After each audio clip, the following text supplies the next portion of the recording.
Subject Science 2 Semi Teacher Sanap SM. Topic Solar Thermal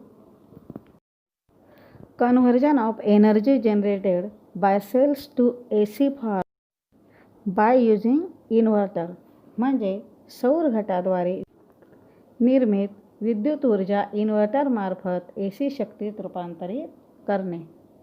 The power available from the solar cells is DC.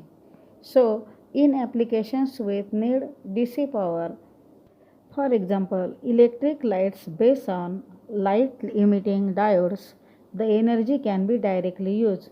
However, since the energy from solar cell is available only in presence of sunlight, the energy has to be stored in batteries for use at later time. म्हणजे याचा अर्थ असा की जी विद्युत यंत्रे दिष्ट विद्युत शक्तीवर चालतात, जसे की LED-वर आधारित विजेचे दिवे, त्या ठिकाणी ही ऊर्जा सरळपणे वापरता येते.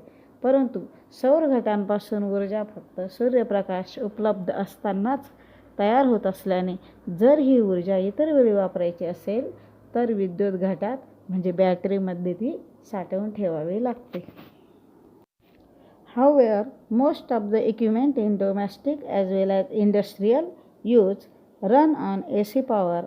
In such a case, the DC solar power must be converted to AC power using an electronic device called inverter. म्हणजे आपल्या घरगुती तसेच औद्योगिक वापरात असलेली बहुतेक उपकरणे ही AC विद्युत शक्तीवर चालत असल्याने अशा वेळी सौर घटाद्वारे निर्मित विद्युत ऊर्जेचे रूपांतर इन्व्हर्टर या इलेक्ट्रॉनिक यंत्रणेद्वारे प्रत्यावर्ती म्हणजे AC विद्युत शक्तीत करावे लागते. Here, schematic of solar photovoltaic station. We have seen that many solar panels can be connected together to generate whatever energy we need, as shown in figure. The DC power generated from these panels is first converted into AC power. A transformer transforms the voltage and current levels of generated power and then it is fed into electricity distribution network.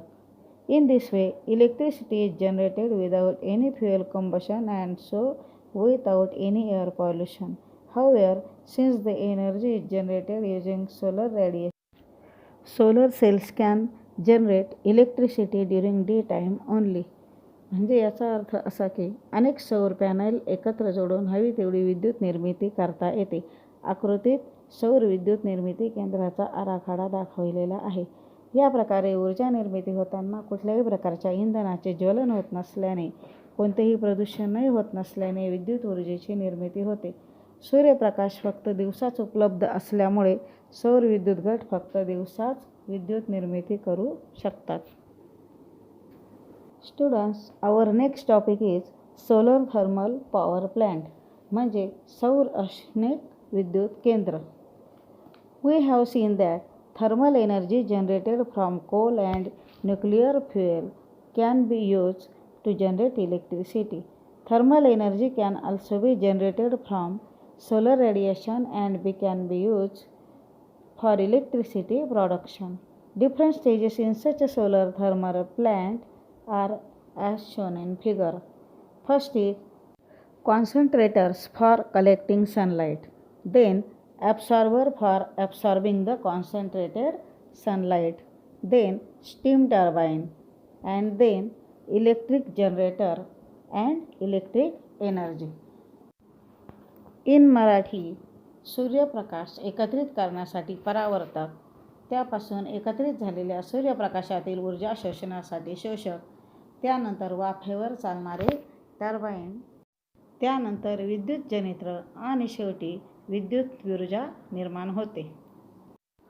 Schematic of solar thermal power plant.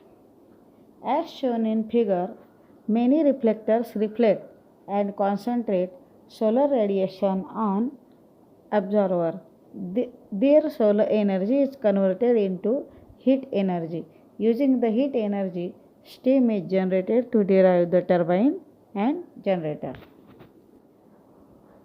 आकृतीत दाखवल्याप्रमाणे सूर्यकिरण परावर्तित करणारे अनेक परावर्तक वापरून सूर्यकिरण मनोऱ्यावरील एका शोषकावर केंद्रित केले जातात. त्यामुळे तिथे उष्णता ऊर्जा निर्माण होते. या उष्णतेच्या साहाय्याने पाण्याचे रूपांतर वाफेत करून टर्बाईन आणि टर्बाईनद्वारे जनित्र फिरवले जाते व विद्युत ऊर्जा निर्माण केली जाते. आकृतीत सौर विद्युत निर्मिती केंद्राचा आराखडा आहे. या आकृतीमध्ये उष्ण पाण्याचा प्रवाह, शोषक, वाफ जाण्यासाठीचा मार्ग, पाणी जाण्यासाठीचा मार्ग दाखवला आहे. तसेच सौर ऊर्जा दिसत आहे. त्यानंतर आकृतीत सौर परावर्तक, सौर ऊर्जा, वाफ, पॉवर ग्रीड, टर्बाईन, जनित्र, संगणक आणि पंप व कूलिंग टॉवरसुद्धा दिसत आहे. अशा प्रकारे हा सौर औष्णिक विद्युत निर्मिती केंद्राचा आराखडा दर्शविलेला आहे. धन्यवाद.